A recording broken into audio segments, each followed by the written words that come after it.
Wow, this is an opportunity that doesn't come often, but it's so important to really capture what we did before and roll it onto the next program. So this is the part two of taking care of the younger ones. And we're talking about Gen Z, we're talking about the Alpha generation.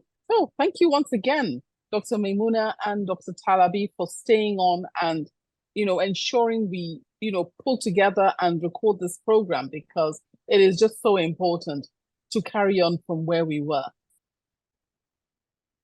We had just barely scratched the surface of the issues that our younger ones are having. And I know parents out there are listening avidly. So can we just take it up from there? I know we were talking, Dr. Maymunah, about the myriad, shall we say, of issues, particularly mental health issues that are afflicting our younger ones. But Dr. Talabi, do you have anything to add to that? To say, how it interacts and how the parents interact and how we can, work on and deal with this whole situation of neglect and so on? I believe there needs to be intervention by the parents. And also, we should not forget that the OMS had also said that at a certain age, between the ages of 14 to actually 20, that if the child is quote unquote well, you could as well see a doctor twice a year.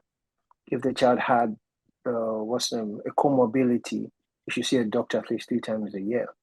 So knowing that as a fact is not something that is just that the parents need to ensure that it's done, right? The reason why you're going to see the doctor is not because you're ill.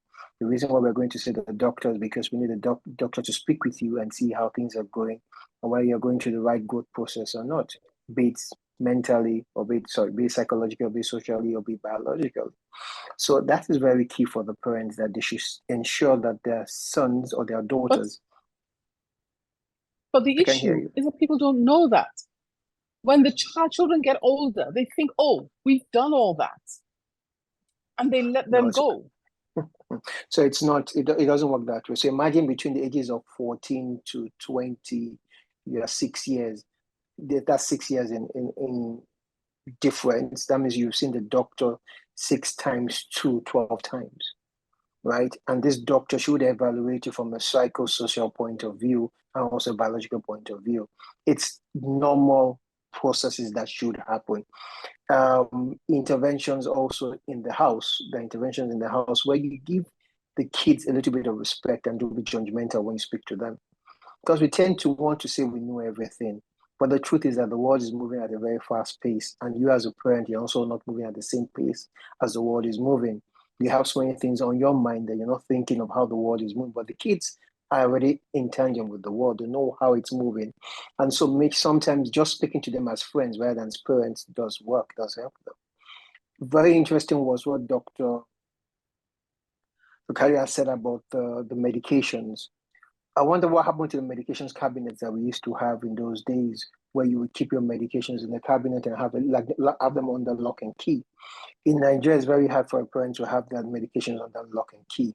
You'll find that medications all over the sitting room, in the bedroom, in the office, or somewhere else, right? It's high time we get back to medication cabinets. Keep those medications safe, because the truth is that if the kids can't buy it from outside, they'll get it from inside. Right? So rather than come and take amlodipine and have your blood pressure go down with a normal blood pressure, it's best that mommy and daddy keep their medication safe. Right? Accountability is very, very important. The kids need to be accountable. So do the parents. Right? Also, the parents have to keep their words to their kids. Sometimes you find parents telling kids so many things, and it's true. At the end of it, they just don't keep their words. Kids at this age expect you to keep your words. So if you're saying you're going to do A, please do A. If you know you can't do it, don't say you're going to do it. There's no point saying it, right? You have to be careful how you interact with them. Very important, don't be judgmental.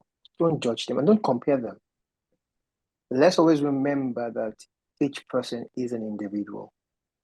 So do not compare them to their own siblings, neither do you compare them to their cousins or compare them to their neighbors.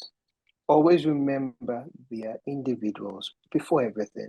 So you treat them as such. You treat the child as such.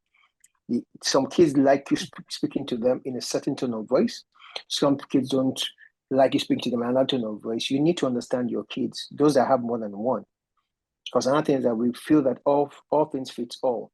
Remember those years when we used to just give our shirts back to our brothers and sisters, they just used to, our parents just to give them, you've won this one, they keep it for your younger brother and like that. It's very hard for you to tell a child now that you're giving him his senior brother's shares. Like, what are you talking about? I don't like it. I don't want it. But in my days, we used to do it like that. It doesn't work that way. Your days were your days. Things have changed. Things are much clearer.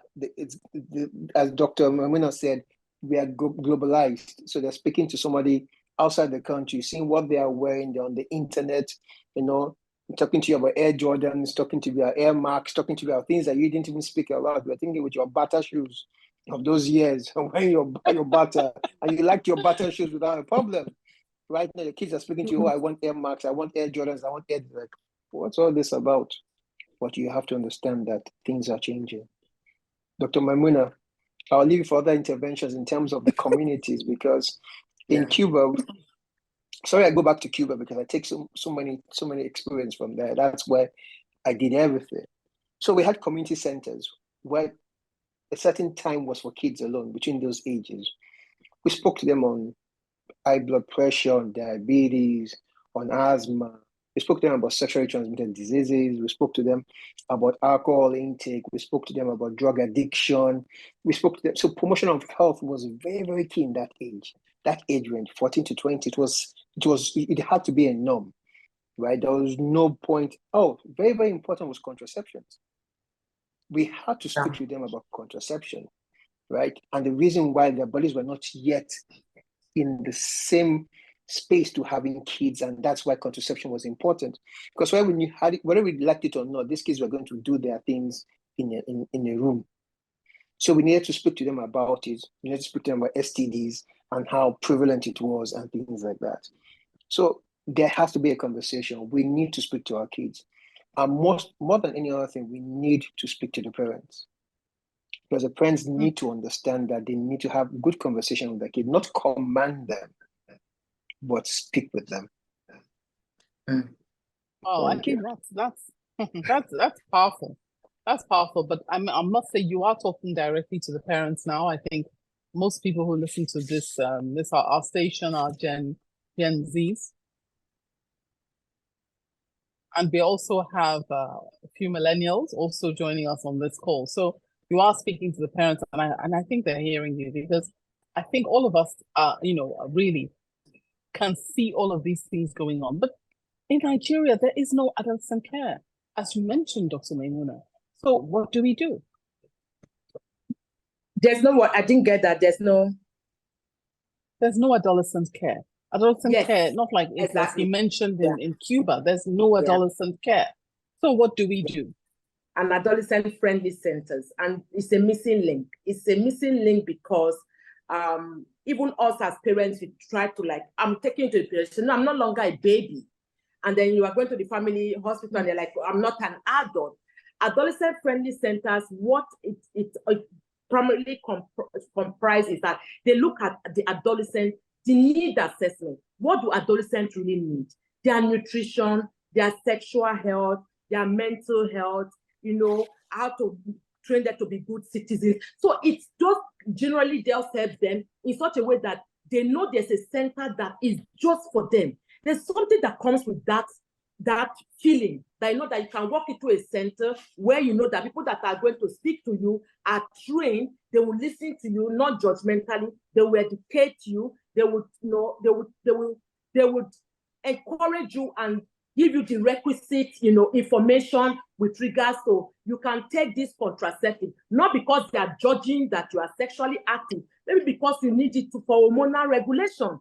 Unlike if you go to a normal, regular family physician, they're already judging you without even listening to what you are dealing with. So the government has to, because it's not an individual thing. The stakeholders, we have to sit down and say, look, we need more adolescent-friendly centers.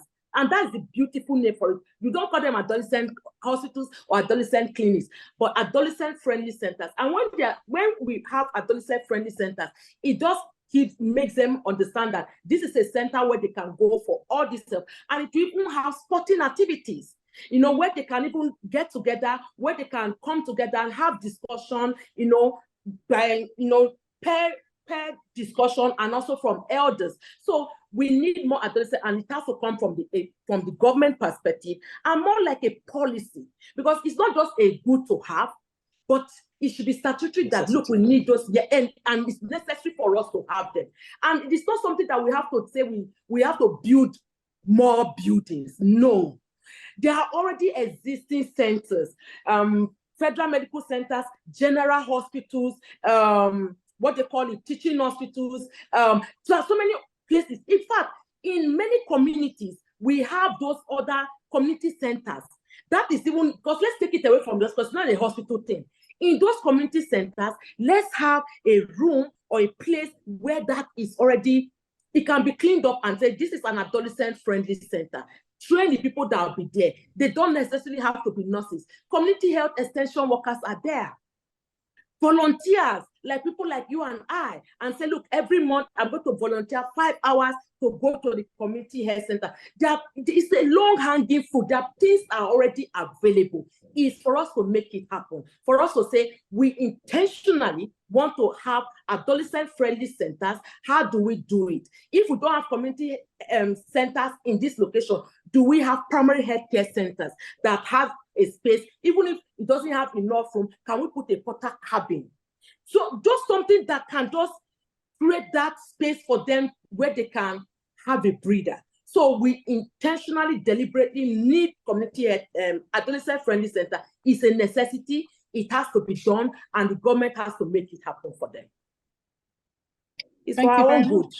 It's for all of us, because if they have that, we too will be, we can have a breather. We can breathe. They will not suffocate us with their needs and demands. Thank you. So, Dr. Talabi, do you have anything to add to that? Yeah, you know what worries me the most is that in my head, we also have, apart from the generation as a whole, we also have that the social status is also makes it different for each for each child under that generation. So I would tell you that it's not the same thing a child in Mushin or Agulegba is thinking about that a child in Victoria Land or Ikoyi is thinking about. And so it makes it paramount that we intentionally want to work with all the youths. Because what we are thinking, what some might be thinking, the ones listening to us are the ones that live in Lekki Phase 1, Lekki Phase 2, Ikoyi, and Victoria Land. While there's still youths, lots of them, in the Mushin, in the Agulewa, in the Korodus, that their thought process is not like the others. And you have to more or less direct your program to them also and see, because they will be the ones smoking some of the weed, because there are different kinds of classes of weed also. Let's don't forget. There's a weed for the rich and a weed for the poor. It's all weed, but they know how to classify themselves. But the government has to be intentional about it. And these community centers should be in every local government. To my understanding, we have more or less 20 local governments and 36 LCDAs. If I go to make it, even the LCDA, it doesn't have to be a hospital, as Dr. Maymunah said. In the LCDA, there can be a community center for the youth. Yeah. And the point of a community center is to promote health and make sure that they are well physically, mentally, and socially prepared for the next stage of life, which is not going to be easy, which has to do with lots of responsibility, right? So we need to intentionally want to do it. And I think the government needs to help with that. So you and I as individuals can do our best by offering our time to speak to the kids, to have the conversation, having like a term of mentorship for them, but also the government needs to be intentional about it. If not, our youths are going to go the other way around, and we don't want that. Yeah. No, in fact, they are in fact going in all manner of directions, because if you recall, there's a huge, sort of uproar about the children, lack of employment, lack of schooling, the increase in terms of miscreants, etc. And having some of these community centers can also be a focus, not just for health, but also for promoting, better behavior, teaching things like integrity, honesty, even being a focus for helping them to get jobs, acquire skills. So these are some of the things that, would actually, could actually go a long way. But we haven't actually spoken about mental. Sorry, you want to say something, Michael? No, I'm just nodding, affirming what you've said. So, Dr. Maymunah, what about mental health interventions? So, I'm going to wrap this up into the mental health intervention because it's more of we knowing what we are supposed to do and how to do it. A lot of times, we are kind of worried about the how to do things with regards to what do we need to do. We must go back to intentional parenting. We have to be present. We have to have this conversation with children. So we have to be present. Why do we have to be present? For us to elicit that change. For any intervention you want to do, is change you are seeing. What has changed in my child that I'm noticing today that I didn't see yesterday that may escalate if I do not take the requisite skill intervention or take the requisite steps to, do something about it. So being present is different from giving presence. That is it. So present here is quality time. How much time are we devoting to having these children, talking to them and listening to them and all that? So some parents just believe that if they give presents, oh, they are good. They have their house, they are living here, they are doing this, we are taking them on vacation. No, the children are saying, we need your quality time. And this is where I say we have a missing link. I have a write-up I'm still doing, and I think I may release it soon. The missing link, the absence of daddies in the homes. I'm not saying daddies are not doing a lot, but there's so much that they are missing, especially with the fact that in my practice, the young adolescents I'm seeing that are males, and they don't even have any relationship with their fathers. We have to do better. That is the present. The second thing is awareness. How are you aware of the changes your child is going through? How do you understand that your child is now menstruating? How do you understand that your child your boy has had a cracked voice and is now growth spot? Those awareness, they may be little, but they are very significant. And because you are an adult and you are a parent, you understand that at this stage, this child needs X, Y, Z. So awareness is very important. Awareness on what they do digitally, awareness on what they do in the internet. 33% of Gen Zers seek medical health care from TikTok. 33% from TikTok. That will know that it is the web market. Anybody can just go there with influence and just say nonsense. That is why people are taking Ozempic for weight loss as against Ozempic for managing diabetes. The third thing is reassurance. We are their first Google. We have to be constantly reassuring our children. Suffocate them with love. Tell them you love them. Tell them you care for them. So any extra love they are getting is extra. Any love rather they are getting from outside is extra. Reassurance. Let the child know that, look, you have not gotten it yet. Not that, your brother got it. Why haven't you got it? The person that came first, that had 99%, does he have 2 heads? So that reassurance from us is what they want. So they won't just be getting some kind of reassurance from somebody else and they just think that is not, and they may be getting the wrong reassurance because what you're not telling them, when they go out there, they get it. So reassurance is very important. One aspect we parents are missing is that some of us are not emotionally intelligent.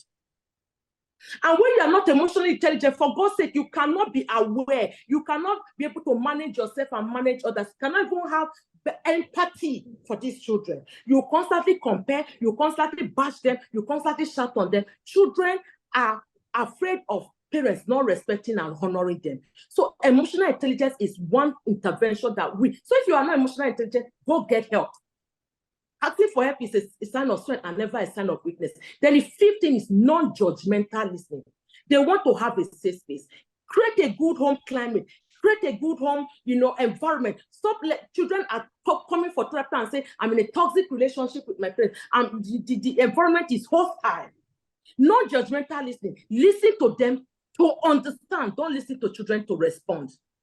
When you understand their point of pain, it's easier for you to know how to help them. Sometimes they just need you to just listen.